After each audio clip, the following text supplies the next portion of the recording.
Y'all sleep. For God called you to do good, even if it means suffering. All right, y'all catching up.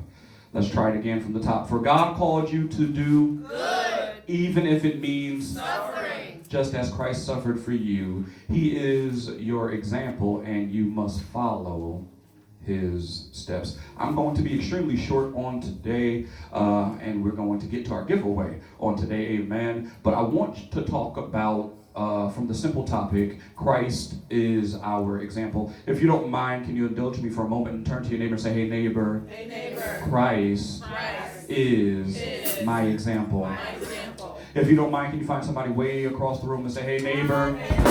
I said find somebody way across the room and say, hey neighbor.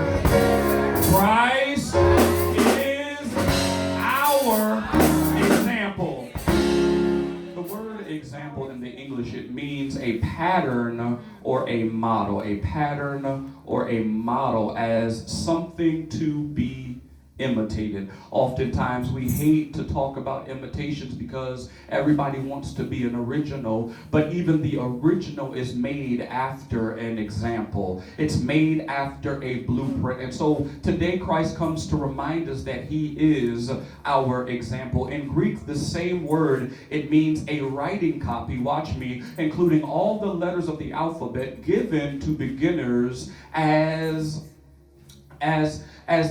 an aid in learning to draw them. As an aid, hear me, that's going to become important to draw them. Number two, they also define it in Greek as an example set before one. Figuratively speaking, it means a copy for imitation. Somebody say example.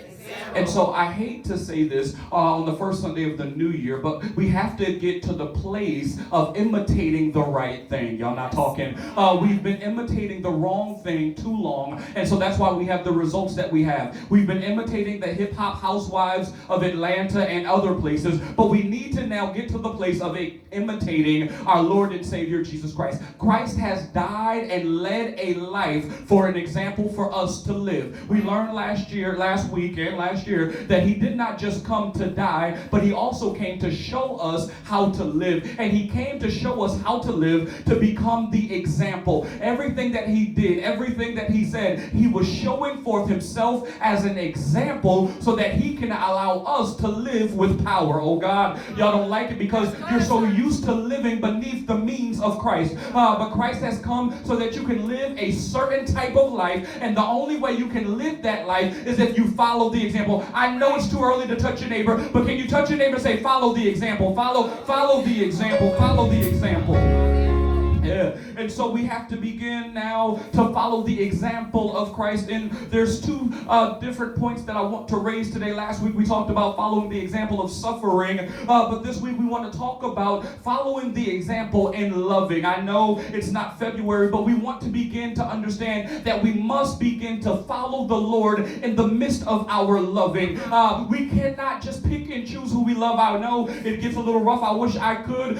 There's some people that I want to hate, but the love factor on the inside of me will not allow me to do it. Oh God, I can hug you while I know that you're going to put the knife in my back because I love like Jesus. I know that's hard for some of you, but Jesus even said to Judas, whatever you're going to do, oh God, I ain't got no Bible readers, do it quickly. And so I'm in a season of knowing that everything that comes against me is just perpetuating me to my purpose. Oh God, I'm preaching in here. And so we understand that the suffering that I go through is useless if I do it without love. Oh God, I suffer for Great Awakening Church because I love what God is doing in here. I suffer for my family because I love my family. I wish I had somebody to open up their mouth who is used to suffering because they love.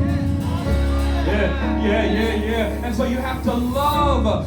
You have to love through the hurt. And that's what we see in the Garden of Gethsemane with Jesus. He is hurting. He is sad. He is almost depressed. He is sweating, and the sweat is turning into blood. And he is now going through some type of turmoil that no one else in this time has ever gone through. So he has nobody to give an example to. He has nobody who can give him advice. Hear me. And so he had to begin begin to love through the pain. He says, nevertheless, God, not my will, but your will be done. I want your will to be done because I love those that I'm about to die for so much that I want them to have an opportunity to get to know you. And so we must begin to love until others have an opportunity to know our God. We have to love until others get the opportunity to see us in the right light. We have to love, and the only way that people are going to know that we are disciples is by the love that we have one to another. It's hard to love those that don't believe in you, yet Jesus did it anyway. Y'all missed it because some of y'all still waking up, but the truth of the matter is it's hard to love people who don't believe in me. It's hard to love people who don't believe in my ministry, don't believe in my singing voice, don't believe in my career, don't believe in whatever it is that I have going on. But the truth of the matter is Jesus is doing the same thing even now. He died with the foreknowledge of understanding that people will not believe in him. Oh God, he died for the atheist, he died for the agnostic, he died for the Muslim, he died for the confused.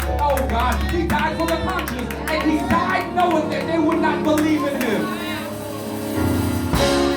Can I ask you today, are you willing to still go through? I'm almost done. Are you willing to still go through even though they won't believe in you? Point number 2, though, we must begin, and I only have 2 points, but we must begin to also follow the example of Christ. Here it is, in forgiveness. Oh, I done lost my church now. Colossians chapter 3, verse 13, it says, make allowance. Somebody say, make allowance. Make allowance for each other's faults and forgive anyone who offends you. Oh God, remember the Lord forgave who? You. So you must forgive others. The Bible says make allowance. And so we have to begin to now make a way for others to be forgiven. We have to now leave room for others to be forgiven. It's all right that they hurt you, but I still got to forgive you. Let me move on. Our translation says make allowance. Other translations, it says it here, it says bear with. Somebody say bear with. Another translation says be patient with. And so we have to now bear with and be patient with and make allowance for those that we need to forgive. Oh my. All right, it's getting real in here because some of you got hurt already and it's just turned 2020. You have to make allowance. Anybody know anything about allowance? I have to leave room, oh God, in my heart, in my space to forgive you, even though yes, you did it, yes, you hurt me. When we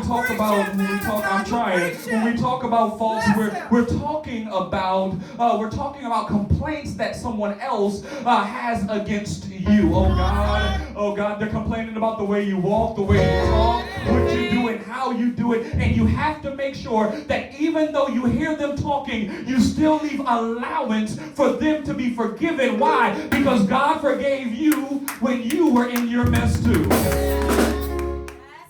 And so we see here that there is a time that we must now forgive, even though they accuse you. You gotta forgive. You didn't do it, but you gotta forgive. Though they talked about you, you gotta forgive. Though they don't like you, you still have to forgive. Watch it, because that is the command of Christ. Oh God, I have to do what Christ says opposed to what I feel. Oh God, I ain't got no church in here. And so oftentimes we keep going by our feelings and bad advice, but we must now begin to understand that I am controlled by the command of Christ. And he told me to forgive, so I'm going to forgive you. I'm going to forgive you with your wayward self. I'm going to forgive you with your crooked self. I'm going to forgive you with your lying self. I'm just going to keep forgiving you because this is the way I got to show love.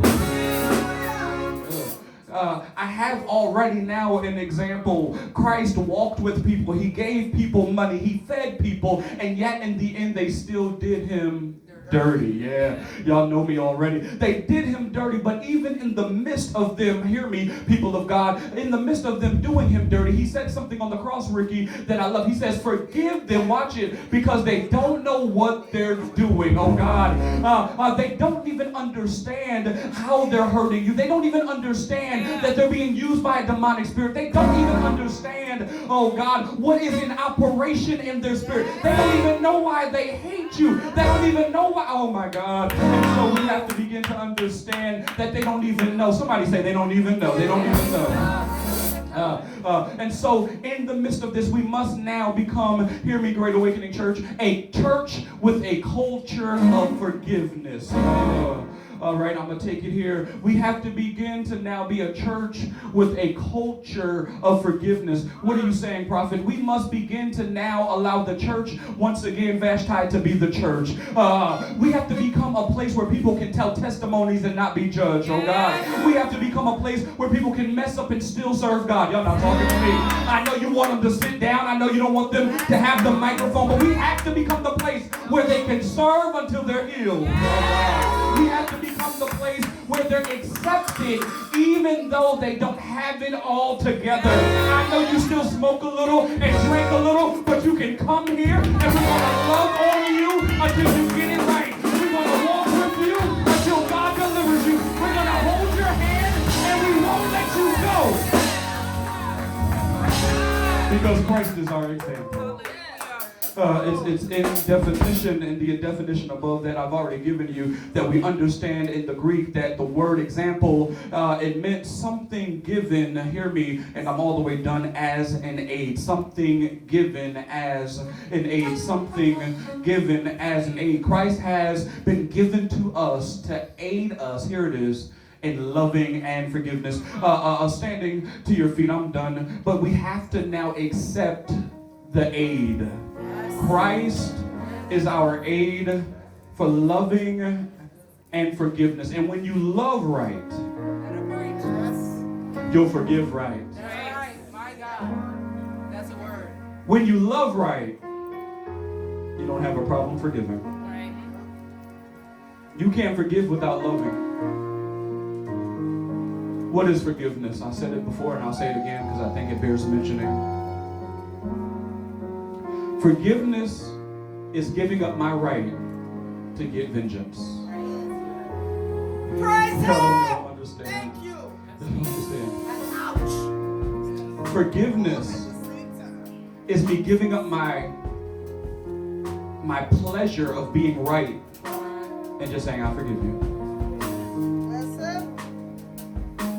Somebody could be dead wrong, Right. but you still got to forgive them. Right. And when you truly forgive them, hear me, black people, when you truly forgive them, it's not if I've done anything, it's whatever I've done. Right. Yes. Christ has been given to aid us in loving and forgiveness. Here it is from last week, and serving and suffering.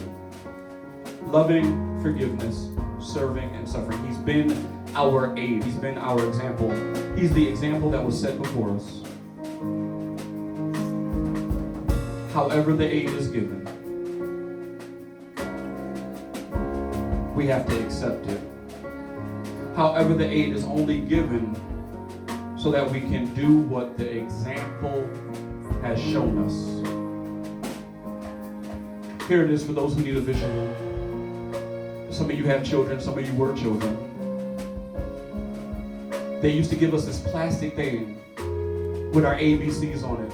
And we used to trace out the A and we would trace out the B. Christ is saying, I've become that aid for you. All you have to do is operate within the aid. Hear me. And you'll make it perfect every time. When I use the aid, I remember as a kid, I had a perfect A. Then I would do the B. And as long as but when I moved the aid away, my A's looked like something else. My B's looked like something else. What am I saying? I'm saying use the aid. He died, he suffered, but to me, most importantly, he lived to show us as an example on how to do it. Put your hands lifted here. I'm done. I brought my short message today. One of the things that Christ also showed us was worship. He says, they that worship must worship in spirit and in truth. We have 2 points of worship before we leave here. Point number 1, we're worshiping. Point number 1, we're worshiping because he brought us out of. Hear me. I'm not just talking about a year right here. He's bringing us out of heartache. He's bringing us out of turmoil. He's bringing us out of seasons of stagnation. Hear me. Out of. But then we want to worship God also because he's bringing us into a life lived as an example. One thing I've learned as an example is if Christ is our example, then we can be an example for others. Hear me, parents. If Christ is our example, before our kids get to Christ, they can see us as an example. Come on, lift your hands right here. Father, we're asking that you would make us the example even now.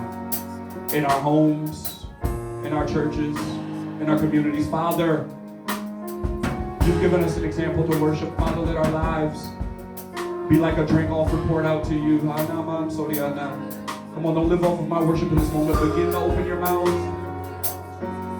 Come on, begin to open your mouth.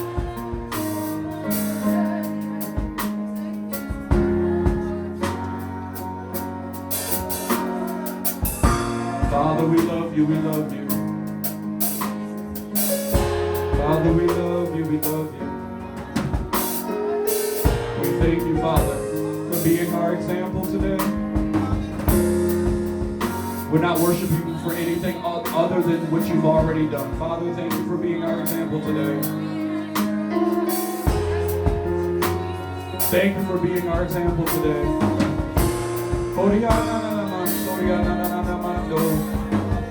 You've been the example for us to be the prophet. You've been the example for us to be the evangelist. You've been the example for us to be human. Come on. We worship you for being the example.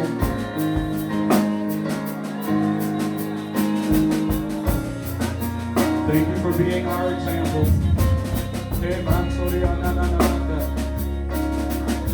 Thank you for being my example. And because you did it, and you live inside of me, I know I can do it. I know failure is no longer an option. I know failure is no longer an option. I don't have to fail in holiness. I don't have to fail in my mind. Father, oh God, I hear you. Father, you're altering patterns even now. The arrow of the Lord is released against the camp of the enemy. The arrow of the Lord is released against the camp of the enemy. The arrow of the Lord is released in the camp of the enemy. And Father, give us this mind that was also in Christ Jesus. Let his mind be our example. Father, allow us to follow peace with all men, holiness without no man shall see the Lord. Father, allow us to be broken by the things that break your heart. Father, allow us to reach for that which you're reaching for in this moment. Father, fill us to the brim until we overflow with your love and your forgiveness, until we overflow. Until we overflow with your love and your forgiveness. Father, I do not neglect. For some of us are wrestling with forgiveness issues even in this moment. But Father, I pray, God, now that you allow us to hit the empty button on our spirit, and we release that person, we release that situation, we release that family member. I feel you. We release that family member. I'm going to say it again. We release that family